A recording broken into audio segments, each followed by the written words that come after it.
नमस्कार, आप देख रहे हैं न्यूज 18 इंडिया। मैं हूं आपके साथ प्रीति रघुनंदन।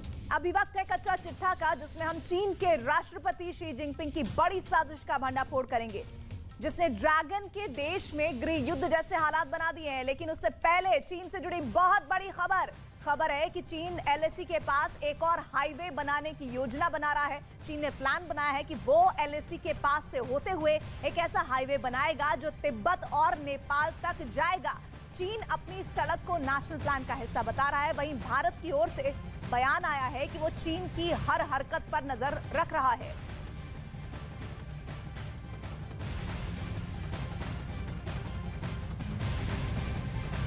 और आज आपको चीन के चरित्र की एक रोचक रिपोर्ट दिखाते हैं। यह रिपोर्ट आज देखनी इसलिए जरूरी है क्योंकि कहते हैं कि आप अपने लिए पड़ोसी नहीं चुन सकते। चीन में इस वक्त जबरदस्त खलबली है। जनता सरकार के खिलाफ सड़कों पर उतर गई है। सड़क पर तो उतरी हुई है ही जनता। सरकार इस आम आदमी को दबाने के लिए किस तरह टैंक दौड़ा रही है। राष्ट्रपति शी जिनपिंग जनता को बरगलाने के लिए उन्हें ताइवान प्लान से लेकर पेंगोंग लेक तक युद्ध अभ्यास के वीडियो दिखा रहे हैं। घरेलू मोर्चों पर हार के बाद शी जिनपिंग बॉर्डर पर तनाव पैदा कर पब्लिक को ठगने की कोशिश कर रहे हैं। लेकिन सच्चाई यह है कि शी जिनपिंग एक्सपोज हो चुके हैं।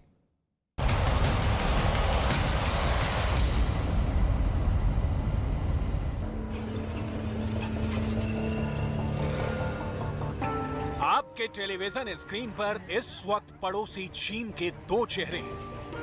एक में हेनान प्रांत में जनता को कुचलने के लिए दौड़ते पीपल्स लिबरेशन आर्मी के टैंक्स हैं और दूसरी खिड़की में है जनता के विरोध को बरगलाने की राष्ट्रपति शी जिनपिंग की हसरत। पेंगोंग लेक के ऊपर उड़ते चीन के हेलीकॉप्टर्स।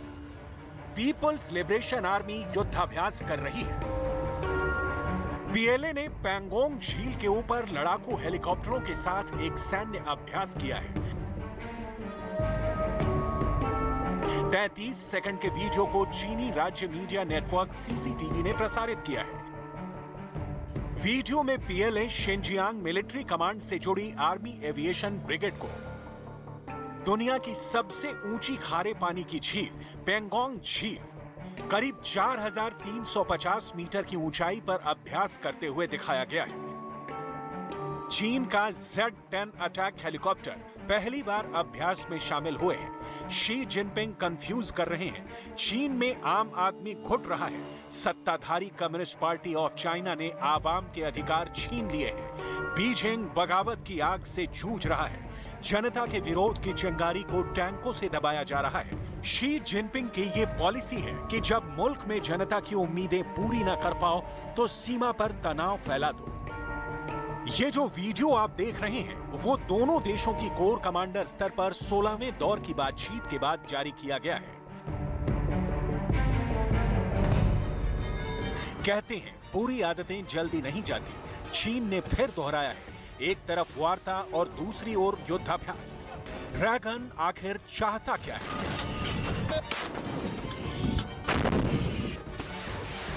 इस सवाल के जवाब में ही आज के चीन का पूरा सच छिपा है।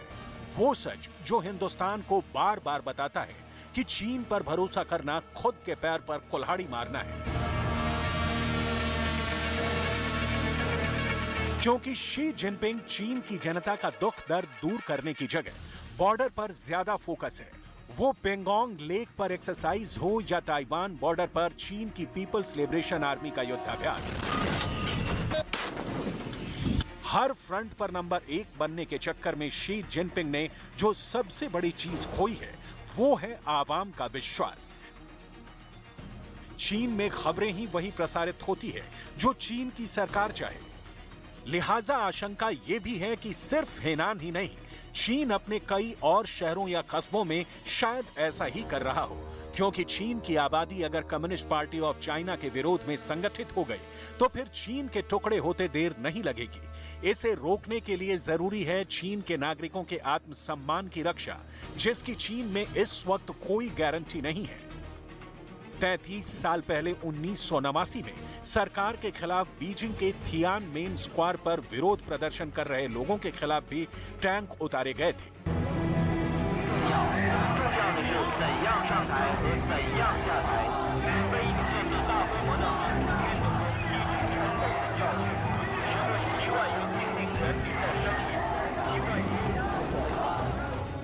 इस क्रूर कार्रवाई में 10,000 लोग मारे गए थे, जिनमें ज्यादातर छात्र थे।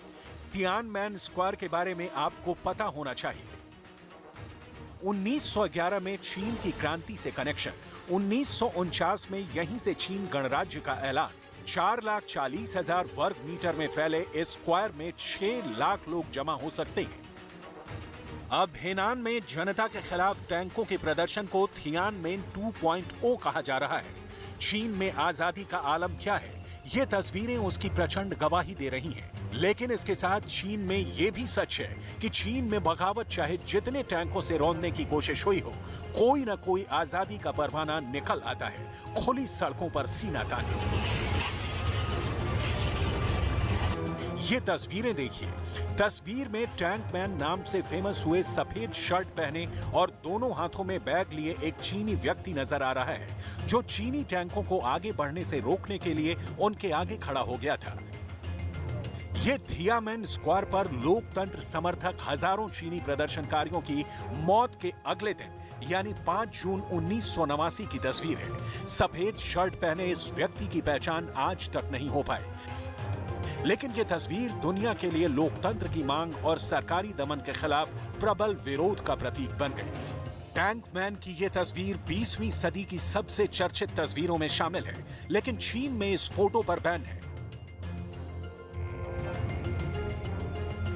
चीन में तानाशाही की जड़ें बहुत गहरी जमी हैं। ये दुनिया का वो देश है जिन्हें पूरी तरह लोग जानते भी नहीं। चीन ने क्या क्या छिपा रखा है, ये दुनिया के सामने एक रहस्य है, और जो सामने दिखता है चीन की विस्तारवादी नीति, चीन की दादागिरी दिखाने वाली बचकाने जिद, चीन की वो चालाकियां जिन पर अब एक्सपर्ट्स को हंसी आती है। चीन इन दिनों उलझ चुका है। शी जिनपिंग ऐसे जाल में फंस चुके हैं जिससे निकलना बहुत बड़ा चैलेंज है। कैसे, समझिए।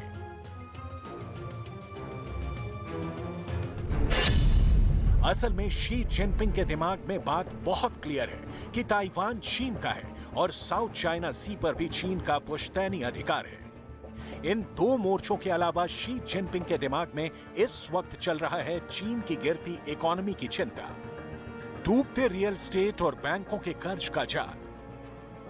मतलब विदेश और देश दोनों मोर्चों पर शी जिनपिंग इस वक्त बुरे घिरे हैं। कुछ आंकड़े देखिए, खुद को महान साबित करते करते चीन कहां जा पहुंचा है।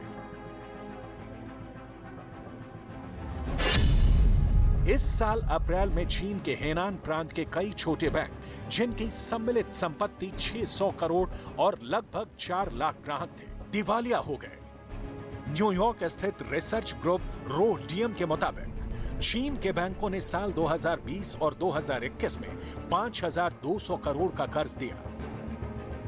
आज चीनी बैंकिंग तंत्र 264% के कर्ज जीडीपी अनुपात पर बैठा है। पिछले 2 सालों में कोरोना के कारण चीन के विकास का पहिया बहुत मंद पड़ गया है। इस साल दूसरी तिमाही में चीन की अर्थव्यवस्था की वृद्धि दर 0.4% पर आ गई है। चीन की सबसे बड़ी रियल एस्टेट कंपनी एवरग्रांड कंपनी पर 300 अरब डॉलर से ज्यादा की देनदारी है। कंपनी की कुल संपत्ति 2 ट्रिलियन युआन है, जो चीन की कुल जीडीपी का 2% है। रियल एस्टेट सेक्टर की हिस्सेदारी चीन के जीडीपी में 12% है। इसलिए एवरग्रांड अगर दिवालिया हुई तो उसका असर पूरे चीन की अर्थव्यवस्था पर होगा। महत्वाकांक्षी योजना बेल्ट एंड रोड इनिशिएटिव बड़ी मुसीबत साबित हो रही है।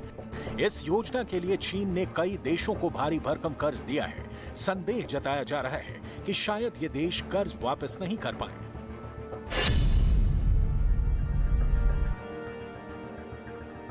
इस आलम में भी चीन ताइवान के बॉर्डर में घुसकर उसे डराने की कोशिश कर रहा है।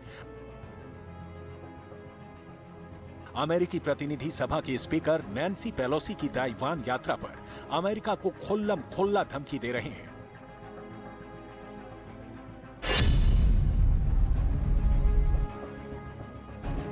साउथ चाइना सी में जंगी जहाज घुमाकर आतंक का माहौल पैदा करना चाह रहा है।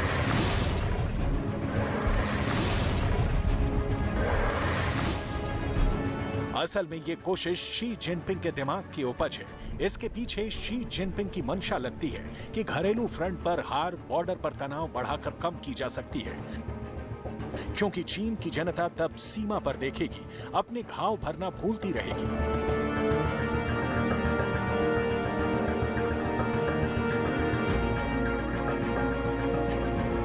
शी जिनपिंग के सिपहसालार इसीलिए जापान के आसपास अपने जंगी जहाजों का प्रदर्शन कर रहे हैं।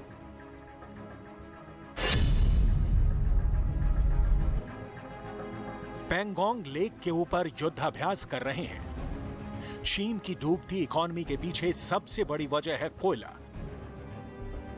जी, इस कोयले की कमी ने चीन की इकोनॉमी को रुला दिया है। चीन कोयले की कमी से बुरी तरह जूझ रहा है।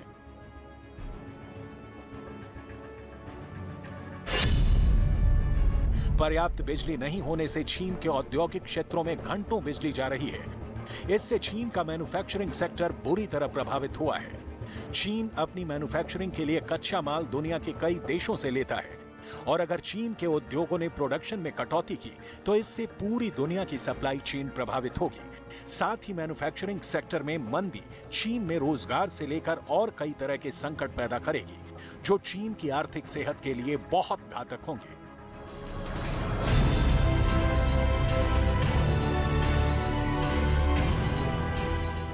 चीन छटपटाहट में है। एक तरफ चीन की भाग्य विधाता बनी बैठी सत्ताधारी party communist party of China है। राष्ट्रपति शी जिनपिंग की महत्वाकांक्षा है। चीन की सरकारी विस्तारवाद नीति है। दुनिया का दादा बनने की हसरतें हैं। और दूसरी ओर एक आम चीन के नागरिक है, जो दुनिया की सबसे बड़ी आबादी वाले देश में रहता है, लेकिन उसके पास न बोलने की ताकत है, न सुनने की क्षमता, न देख पाने के लिए उसकी आंखें खुली रहने दी जा रही हैं। शी जिनपिंग को वीगर मुसलमान पसंद नहीं, शी जिनपिंग को जापान पसंद नहीं, शी जिनपिंग को ताइवान पसंद नहीं, शी जिनपिंग को अमेरिका पसंद नहीं, शी जिनपिंग को शांति पसंद नहीं,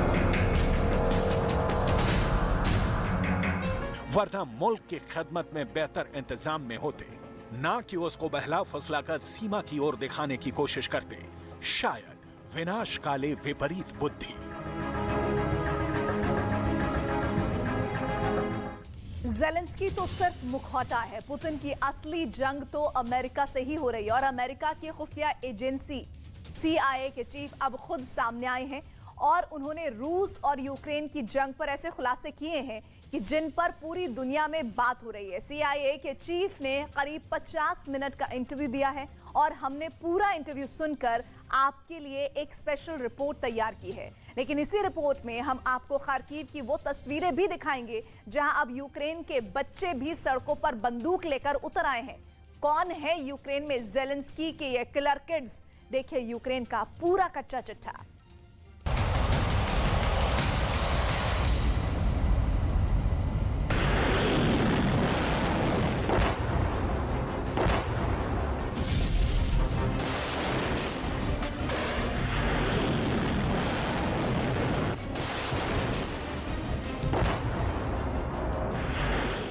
रूस और यूक्रेन की जंग में सबसे अहम किरदार है अमेरिका का, और अमेरिका आखिर रूस के बारे में क्या प्लान कर रहा है?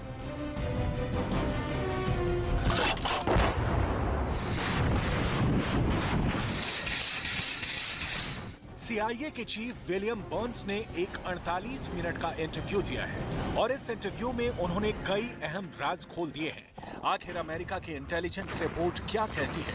रूस के कितने फौजी मरे हैं? CIA के चीफ के पास एकदम पक्की रिपोर्ट क्या है? ये रिपोर्ट आपको बताएंगे। खुद CIA के चीफ विलियम बर्न्स ने बता दिया है कि आखिर यूक्रेन और रूस के युद्ध में पुतिन की कौन सी रणनीति है जिसने जो बाइडेन को काफी परेशान कर रखा है। ये सब आपको हम आगे बताने वाले हैं।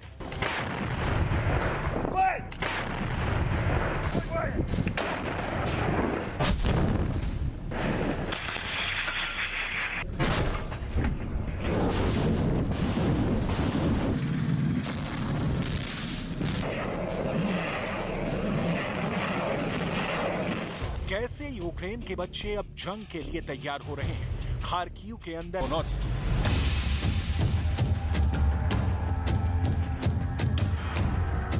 जहां कैसी खतरनाक तबाही हुई है, देखिए इन तस्वीरों में। रूस की जबरदस्त गोलीबारी से यहां यूक्रेन के अंदर कई बसें बुरी तरह से क्षतिग्रस्त हो गई हैं। यहां पब्लिक प्रॉपर्टी को जबरदस्त नुकसान पहुंचा है। सेवरोडोनेट्स्क के तमाम बस स्टेशन तबाह हो गए हैं। यूक्रेन की इन बसों का इस्तेमाल पब्लिक ट्रांसपोर्ट के लिए हो रहा था, लेकिन अब यह सब बर्बाद हो चुका है। यूक्रेन के सैनिक यहां हुई तबाही का जायजा ले रहे हैं। Конечно, пострадало очень много всего. Сейчас пытаемся спасти, что осталось.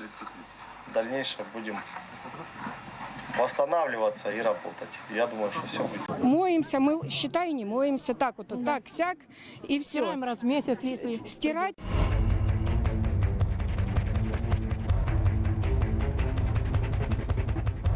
जगह जगह सैनिक अनाज और खाने की तलाश में लगे हुए हैं।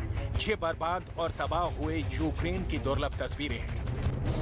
फिलहाल रूस के निशाने पर खार्किव का इलाका है। यहाँ लगातार रूस की फौजें शेलिंग कर रही हैं। गोलीबारी में यूक्रेन में लोग मारे जा रहे हैं। ज़ेलेंस्की की जिद का खामियाजा पूरे यूक्रेन को भुगतना पड़ रहा है। अमेरिका की महत्वाकांक्षाओं और रूस को घेरने की कूटनीति का असर आज पूरा यूक्रेन झेल रहा है। खार्किव से कुछ ऐसी तस्वीरें आई हैं जिन्हें दिखाना काफी मुश्किल है। लोग गोलीबारी से बुरी तरह मारे जा रहे हैं। इस तरह यूक्रेन के लोग, खास तौर पर महिलाएं, अपने परिवार के लोगों के शोक में टूट गई हैं। यूक्रेन के लोगों के लिए ये दिन बहुत बुरे हैं।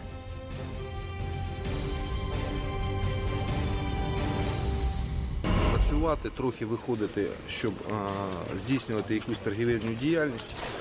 Місцеві мешканці приходять, щоб щось купити.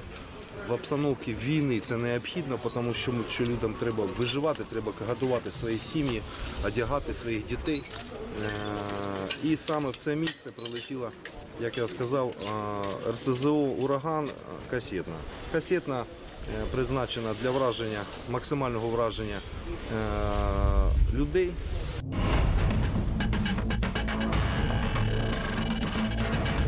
एक तरफ खार्किव पुतिन के टारगेट पर है, दूसरी तरफ खार्किव के अंदर यूक्रेन के बच्चों ने भी बंदूकें उठा ली हैं। ये तस्वीरें काफी दर्दनाक जरूर हैं, लेकिन यूक्रेन में वक्त की यही मांग है। जिन बच्चों के हाथों में कॉपी और कलम होनी चाहिए, उन बच्चों के हाथ में प्लास्टिक की बंदूकें हैं। बंदूकें भले ही प्लास्टिक की हैं, लेकिन मैसेज साफ है, यूक्रेन झुकेगा नहीं। यूक्रेन का बच्चा बच्चा ज़ेलेंस्की के लिए जान देने को तैयार है।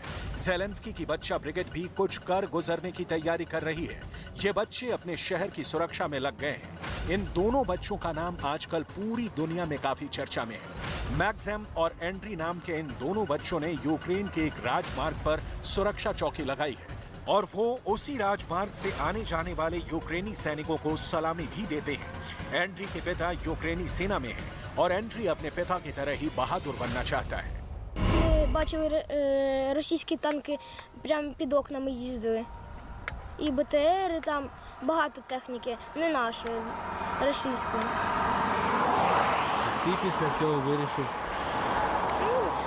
Подумав, що якщо так, то буду теж стояти на блокпості, щоб захищати страну, захищати наших рідних, і щоб все було хорошо.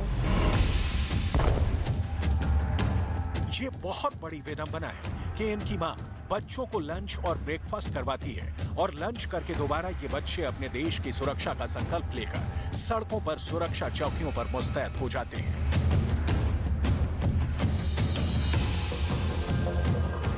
CIA के चीफ विलियम बॉन्स ने एक 48 मिनट का इंटरव्यू दिया और उसी इंटरव्यू में उन्होंने यूक्रेन के लोगों के हौसले और आत्मबल की तारीफ भी की है, जिसकी वजह से यूक्रेन आज रूस जैसे एक बेहद शक्तिशाली पड़ोसी से युद्ध के दौरान भी खड़ा है और जंग लड़ रहा है।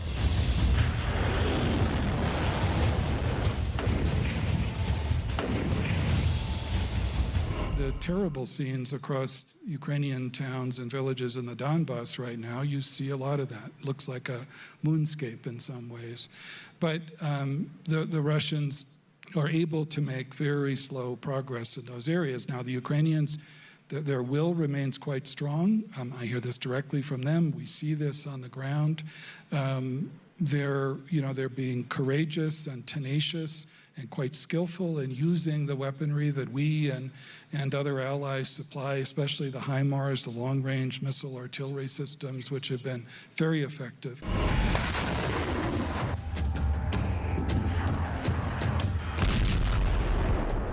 आखिर 150 दिन तक चले इस युद्ध में रूस के कितने सैनिकों की मौत हुई, ये आज भी एक बड़ा सवाल है। यूक्रेन तो इतने बड़े-बड़े दावे कर रहा है जिन पर भरोसा करना आसान नहीं होता है।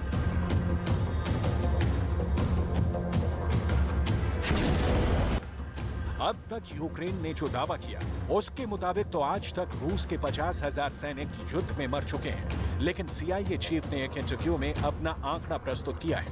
विलियम बर्न्स ने कहा है कि उनकी खुफिया सूचना के मुताबिक यूक्रेन के अंदर जंग में रूस के 15,000 सैनिक मारे गए हैं। हालांकि ये भी एक बहुत बड़ा आंकड़ा है। What is your estimate of the amount of casualties that Russia is sustaining? Well, it's always a range, and there's no perfect number. I think the latest estimates from the U.S. intelligence community would be, something in the vicinity of 15,000 killed and maybe 3 times that wounded. So a quite significant set of losses, and the Ukrainians have suffered as well, probably a little less than that, but significant casualties.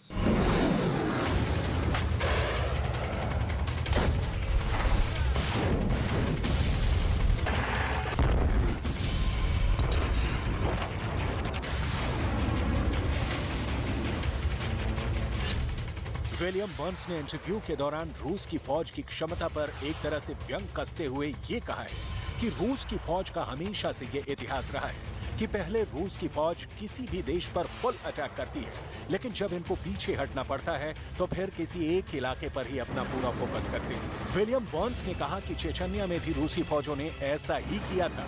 अब Ukraine में Kyiv के अंदर मुंहतोड़ जवाब मिलने के बाद रूसी फौजों ने खुद को डॉनबास के अंदर ही सीमित कर दिया और डॉनबास के लिए भी उनको बहुत बड़ी कुर्बानी देनी पड़ रही है।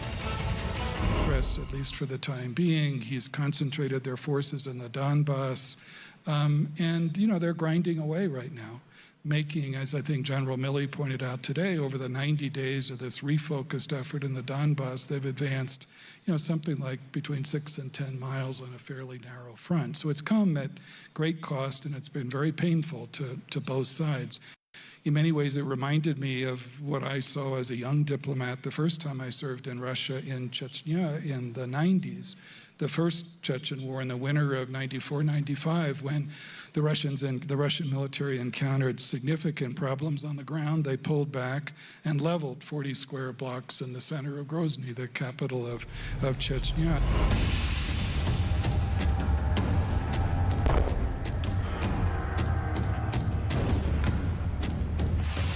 विलियम बर्न्स का कहना है कि अमेरिका ने पुतिन की रणनीति को मात दी है, क्योंकि यूक्रेन पर युद्ध थोपने का रूस का पहला लक्ष्य नेटो के टुकड़े-टुकड़े करना था। लेकिन अगर देखा जाए तो अब रूस के पड़ोस में मौजूद फिनलैंड और स्वीडन भी नेटो की सदस्यता ले रहे हैं।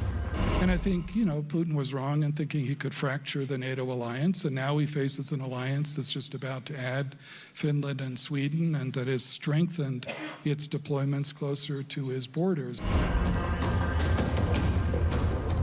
लेकिन विलियम बर्न्स ने पूरे इंटरव्यू में सबसे अहम बात ये कही है कि रूस युद्ध को सर्दियों तक खींचना चाहता है, क्योंकि सर्दियों में यूरोप के देश पूरी तरह से रूस से मिलने वाली गैस पर निर्भर हो जाएंगे और ऐसे वक्त में पुतिन यूरोप को बुरी तरीके से ब्लैकमेल कर सकेंगे।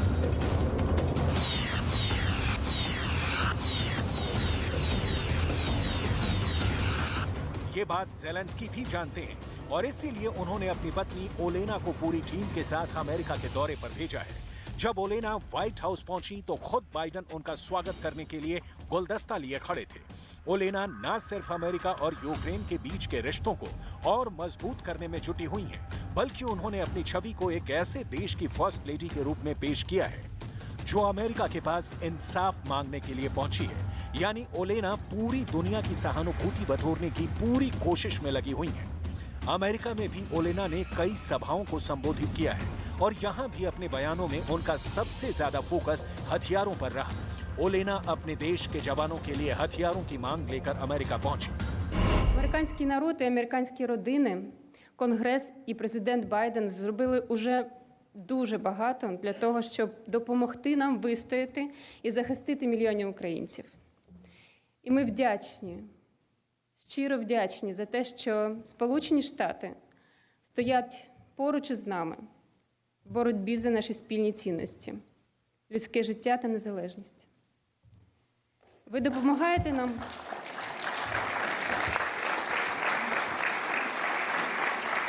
допомагаєте нам дуже потужно. Поки Росія вбиває, Америка рятує. І ви маєте про це знати. Дякуємо вам. Але, на жаль, війна ще не закінчилася. Терор продовжується. І я звертаюся до вас від імені усіх загиблих, від імені тих, хто втратив руки і ноги. इसके अलावा सबसे अहम बात यह है कि खुद ज़ेलेंस्की भी इस दौरे से काफी राहत महसूस कर रहे हैं, क्योंकि अमेरिका के अंदर एक प्रस्ताव पेश किया गया है जिसमें रूस की फौज को वॉर क्रिमिनल साबित करने की पूरी कोशिश की गई है। Кілька місяців тому наша експертна група під головуванням Єрмака і Макфола запропонувала визнати дії Росії проти України геноцидом. І ось перший реальний результат візиту першої леді України в Сполучені Штати. Сенатори Ріш, Кардін, Вікер, Блюменталь, Портман, Шахін та Грем представили проект резолюції про визнання дій Росії в Україні геноцидом. У резолюції зазначено, що дії Росії в Україні, які включають примусову депортацію до Росії та цілеспрямоване вбивство українського कुल मिलाकर इस जंग के रुकने की कोई तस्वीर नहीं दिख रही है। हाँ, ये बात जरूर है कि रूस सदियों तक जंग को खींचना चाहता है ताकि यूरोप को ब्लैकमेल कर सके।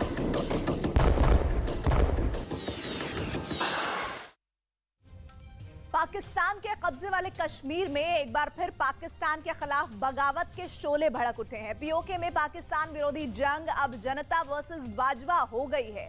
कल पीओके के 10 शहरों में सेना के खिलाफ बड़े प्रदर्शन होने वाले हैं। पाकिस्तान की सेना आम लोगों पर बंदूक चला रही है। पीओके में हो रहा रक्तपात इस्लामाबाद के लिए कैसे वज्रपात बन गया है, इसे स्पेशल रिपोर्ट में देखिए।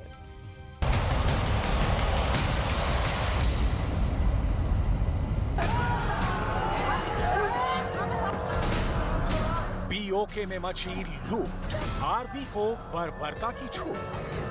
आज सुबह से फिर शेलिंग हो गई। ये हाल है यहाँ पर, लोग पीसफुल अपना प्रोटेस्ट करें। छोटे बच्चों को साइड लाओ। आवाम पर महंगाई की मांग, सेना कर रही अत्याचार। ये देखें ये क्या है? हक मांगा तो फायर खोल दिया, विरोध किया तो बंदूक चला दी। ये आप देख सकते हैं डीएसपी तारुक रावलाकोट और पुलिस की रियासती दहशतगर्दी जो पागली के गांव में घुस चुके हैं और नाते लोगों पर सीधे सीधे स्ट्रेट फायर उन्होंने मारे हैं। बेहाल पीओके में नहीं कोई खुशहाल। कंगाल पाकिस्तान की टूटी कमर। पीओके पर पड़ रहा बुरा असर।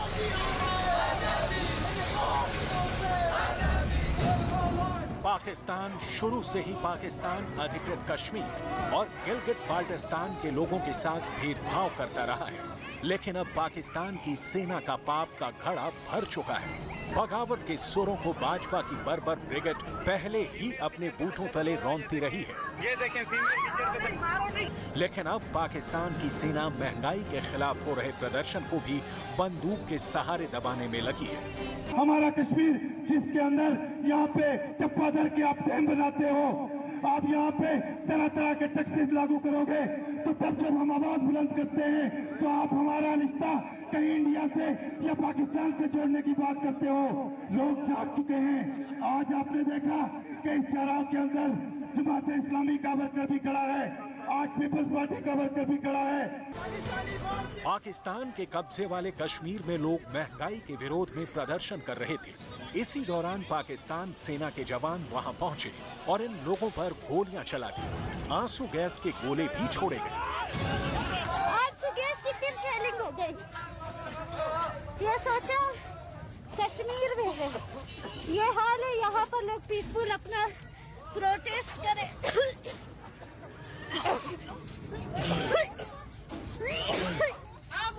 छोटे बच्चों को इस साइड लाओ। पाकिस्तानी सेना यहीं नहीं रुकी। विरोध प्रदर्शन में शामिल लोगों को घरों तक पीछा किया गया और घर के अंदर घुसकर भी जमकर पिटाई की। साथ ही कई लोगों को गिरफ्तार भी कर लिया। पीओके में लोगों को बुनियादी अधिकारों से दूर रखा गया है।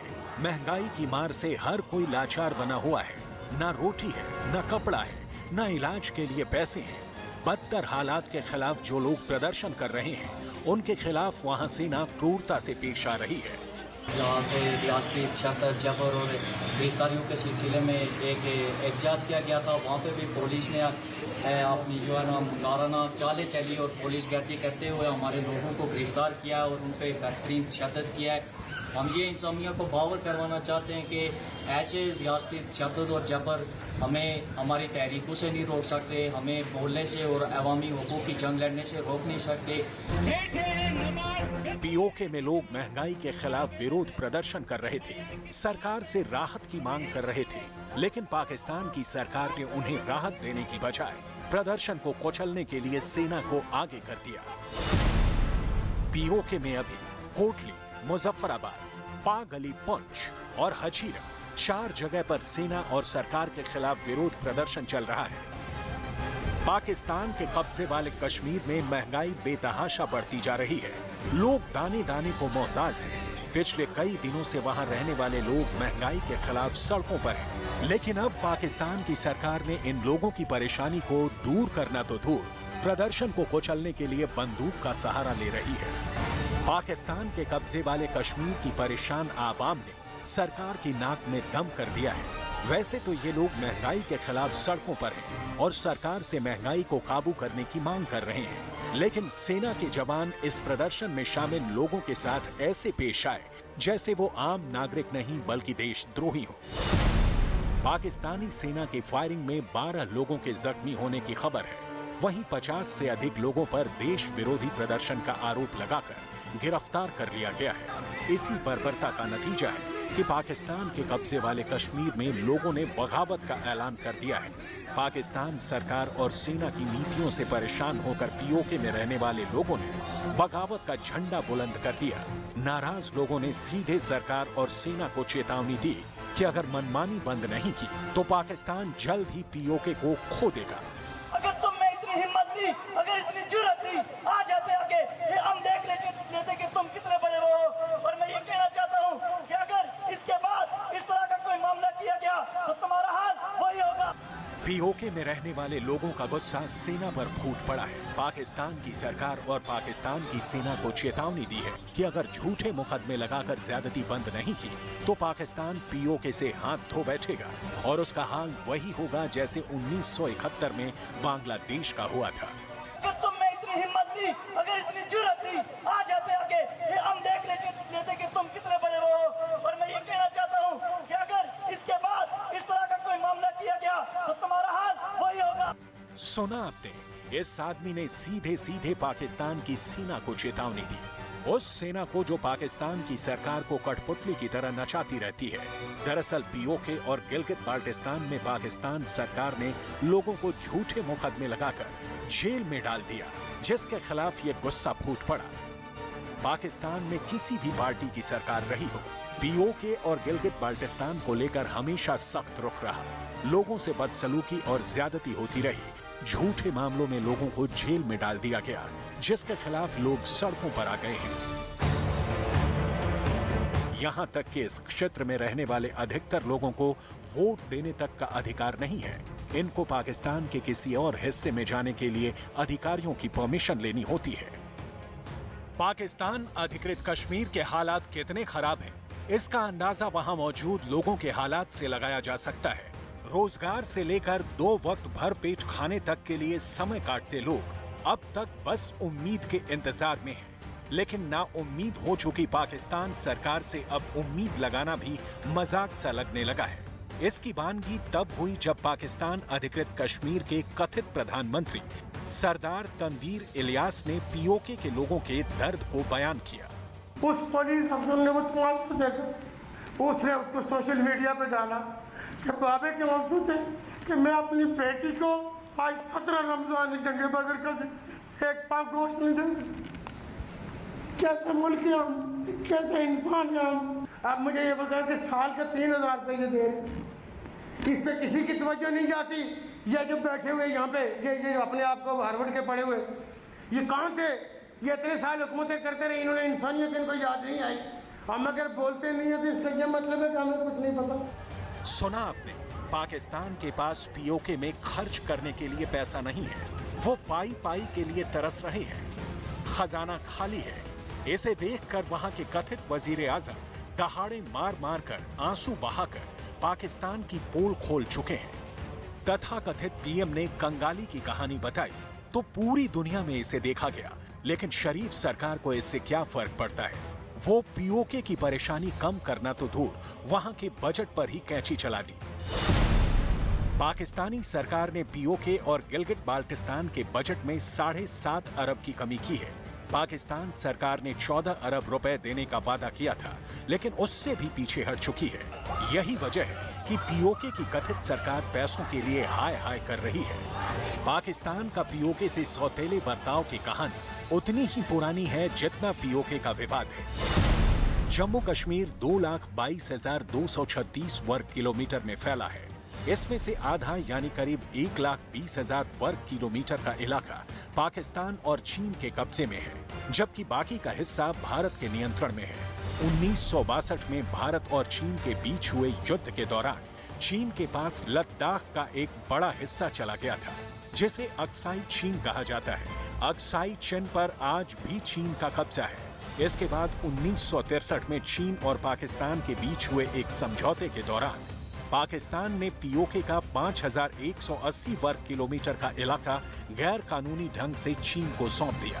कहने को तो पाकिस्तान के कब्जे वाले कश्मीर को आजाद कश्मीर का दर्जा दिया गया है। इसकी राजधानी मुजफ्फराबाद है। पीओके के अपने प्रधानमंत्री और राष्ट्रपति भी हैं, लेकिन सच्चाई ये है कि यहाँ की सरकार पाकिस्तान की सिर्फ एक कठपुतली है। पीओके 2 हिस्सों में बटा हुआ है। इनमें एक हिस्से को आजाद जम्मू कश्मीर और दूसरे को गिलगित बाल्टिस्तान कहा जाता है। इन्हीं इलाकों में पाकिस्तान की सेना अपने आतंकवादियों को ट्रेनिंग देती है और आवाम को बूटों तले रौंदते रहती है। 72,496 वर्ग किलोमीटर में फैले गिलगित बाल्टिस्तान की सैकड़ों पर्वत श्रृंखलाओं पर जमी बर्फ पानी का बहुत बड़ा खजाना है। यहीं से पाकिस्तान अपनी प्यास बुझाता है। 2 जून 2018 को पाकिस्तान की सरकार ने अपने संविधान में एक बदलाव किया। इसमें कश्मीर परिषद की शक्तियों को पाकिस्तान के प्रधानमंत्री को ट्रांसफर किया गया, यानी कश्मीर से जुड़े फैसलों पर अब आधिकारिक रूप से पाकिस्तान के प्रधानमंत्री का अधिकार होगा। पीओके की कुल आबादी करीब 40 लाख है, लेकिन इसमें कश्मीरी मुसलमानों की संख्या बहुत कम है। यहाँ पर 85% पंजाबी मुसलमान हैं। यही वजह है कि यहाँ के लोग पाकिस्तान की सरकार और सेना से नफरत करते हैं। पाकिस्तान का विरोध करने की वजह से यहाँ के बहुत से युवा जेलों में बंद हैं। पीओके की आवाम को महसूस हो चला है कि उनके साथ छल हुआ है। पाकिस्तान ने बड़ा धोखा किया है, इसीलिए वहाँ अब पाकिस्तान से आजादी का आंदोलन चल रहा है, जिसे पाकिस्तान पूरी ताकत से दबाता रहा है। जैसे इस बार महंगाई से निजात पाने के लिए सड़क पर उतरे लोगों पर फायरिंग खोलने की बर्बरता हुई है।